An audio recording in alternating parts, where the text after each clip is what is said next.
Hey guys, it's Izzy and welcome to my channel. Today I'm going to be showing you my January favorites. I've been really looking forward to doing this for a while. As many of you might know, I've been running a blog for officially 1 year, so I thought it'd be fun to kind of transition into doing more videos for 2018. That being said, let's move on to the favorites.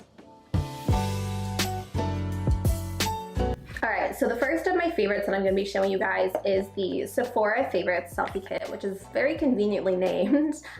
This box is a lot smaller than I thought it was going to be when I got it in the mail. I guess that images online can be pretty deceiving, but it's really cute. I will show you guys one by one what is in here. So the first thing from this box, and probably my favorite thing, is the Milk Makeup Blur Stick. Now this is super tiny, which I'm a little sad about because I don't really want it to be over. I'm not really big on concealer or foundation or just heavy makeup in general, and I find that what this does, it just kind of blurs any imperfections. It's called the blur stick for that reason. It feels like a powder, but it doesn't appear like a powder on the skin. I will probably repurchase the bigger version of this when this is done. Yeah, I just really like it, so I'd highly recommend it.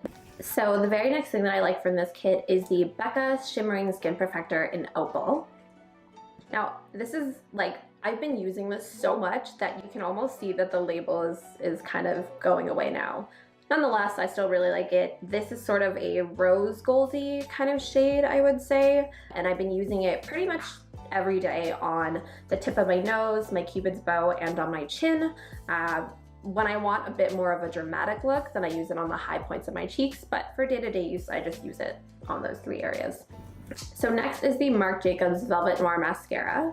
What I like about this is that it's actually really dark. I usually use the Too Faced Better Than Sex mascara, and I find both the regular formula and the waterproof formula are really good, but this was a nice change, and yeah, I just really enjoyed it. So I'll probably stick with my Too Faced Better Than Sex for a while, but I know that if I ever want to change up my mascara, then I can use the Marc Jacobs one. So this here is the Tarte Double Take Eyeliner.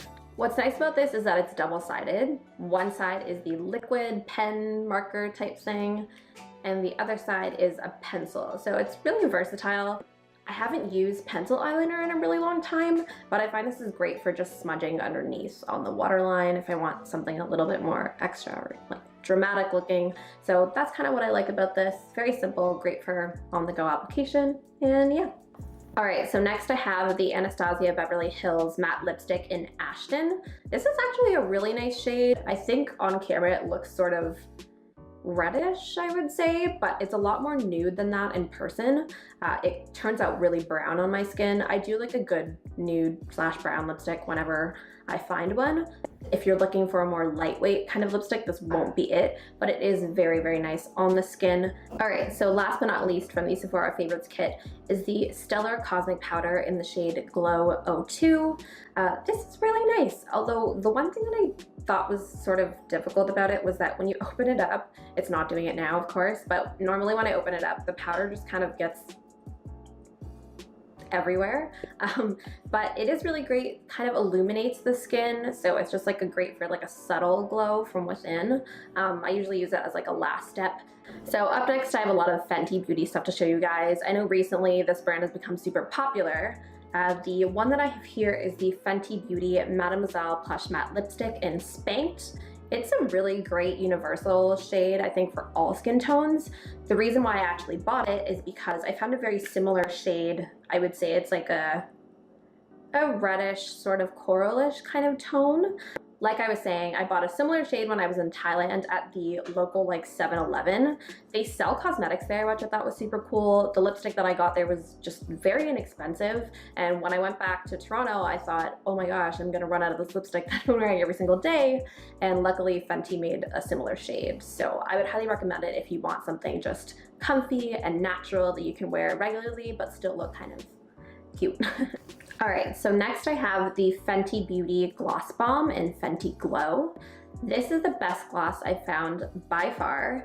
It's great for all day, it doesn't need to be reapplied, it's not super sticky, and there's a slight rose gold shimmer to it. I think it just really beautifully accentuates your natural lip color. It also has a great scent. I would say it's like peaches and cream kind of scent, and it's just really beautiful universally on anybody. So that's what I like about this one. So the last Fenty Beauty item I have is the Stunna lip paint in Uncensored. This is the best red lipstick I've found. It does have a great like teardrop applicator, I guess it's called.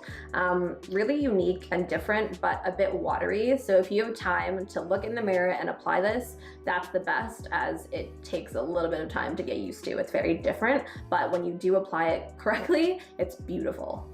So the next beauty thing that I wanted to briefly mention is this Moschino collaboration with Sephora. It's a compact mirror and it's super cute. Unlike other compact mirrors, it's a little bit more weighty, so I find that it doesn't feel like if I drop it, which I've done with many of my compact mirrors over the last few years, it's not going to break into two pieces. Another good thing about it is that the top upper mirror is just like a regular mirror. The bottom one is magnified, so I can see all of my imperfections. It's just a really great and very cute compact mirror. I kind of just bought it for fun. I know it sort of looks like something that you could get anywhere, but nonetheless, it's super cute. So another thing I got from the Moschino and Sephora collection is this tiny, well, I guess you could say that it's tiny, gold bear. Now this is really cool because at the top you can store a bunch of lip glosses that came with the little bear.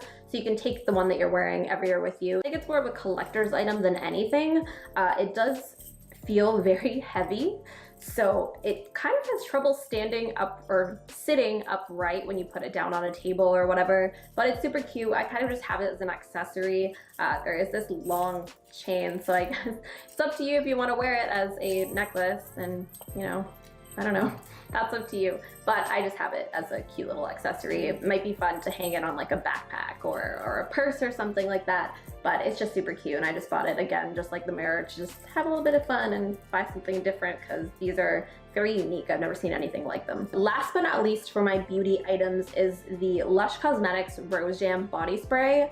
As many of you may know, I used to work at Lush, so I was really looking forward to these after I left. The Rose Jam Body Spray is incredible. It's like sugary sweet. If anyone is familiar with the Rose Jam scent, then you know what this is like. A little goes a long way. I just need like one spritz in my hair or in my like neck area, and I can smell it all day. This is probably my favorite scent at the moment. It is described as like a rosy vanilla kind of scent, and the bottle looks really cool too. It's like a little, I don't know, cleaning supplies, I guess, but it's really fun. I can just quickly show you guys how this works now. There is a little bit of like an on-off kind of nozzle thing that you can use to spray it. I'll show you really quick. All right, so now I'm gonna move on to my skincare favorites. The first one I have is the Fresh Rose Deep Hydration Facial Toner.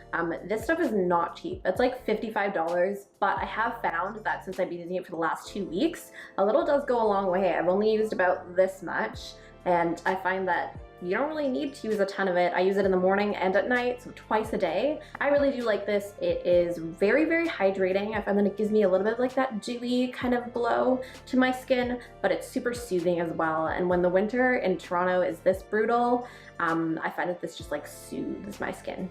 Here I have a brand that I've been really interested in trying for the last little bit. This is The Ordinary's 100% organic cold pressed rosehip seed oil. What I like about this is that it's, again, super hydrating. It's got a little dropper to it too, so you can kind of use it, and it's a little fun. I find that you only need about 2 to 3 drops. This oil goes on very heavily. Obviously it is an oil, so I think that's pretty straightforward, but I find that this makes my skin just really, really soft, and it has that plump, glowy sort of look when I wake up in the morning. I usually just use it overnight, and yeah, I really, really like it. I think it's gonna last me a while, and at only 10 bucks, it's kind of a steal, especially for something that's organic and cold pressed. All right, so I'm finally moving on to my favorite books. This is the first one here. It's by Adam J. Kurtz. It's called Things Are What You Make of Them, Life Advice for Creatives. I've been really enjoying this. I think every once in a while I need a little bit of like creative motivation. This book kind of reminds me that there will be hard days and there will be really amazing days for my creativity and my productivity, but this book is great because it has really beautiful pages too, lots of colors to them, so it's really nice to look at, I will say. Yeah, this is one of my favorites right now. So last but not least, I have One Page at a Time by Adam J. Kurtz. This is not so much a book as it is a sort of journal or creative workbook. He calls it a daily creative companion, so that's another way to put it into words. They have just sort of different activities, writing prompts, that kind of thing, one for each day of the year. I will admit that I'm not super consistent with filling it out all the time, but it is a great way to keep productive. And if you're good at sticking to stuff like this, it's honestly just fun to fill out. If you are creative and you are doing creative things and you just kind of want to give yourself a little inspiration when you're feeling kind of like you have no idea what to do, this is a really great tool for that. For my clothing favorites, I'm actually wearing them right now. I have this shirt, which I ordered online. I just got it off of eBay, so it was pretty inexpensive, and it's just like a nice mesh floral type top. It comes with a little tube top underneath, so it's super cute. I love off the shoulder things recently, so I've been using them to kind of show off my tattoos or whatever. My next clothing favorite are these jeans. These I just got at my nearby Value Village. They were super cheap. They are very comfortable. I've been pretty much wearing them everywhere as they're just a pair of distressed or ripped jeans, however you want to call it. They're just like a light wash, and I find that they're great for wearing with pretty much anything. I wear them to work. I wear them around the house sometimes too, and I just love them because they look good with everything that I own. Alright guys, that is it for my January favorites. Thank you so much for watching. I hope you had as much fun watching this as I did making it. I'm really looking forward to making more videos in the future. So that being said, I will see you in the next one. Bye!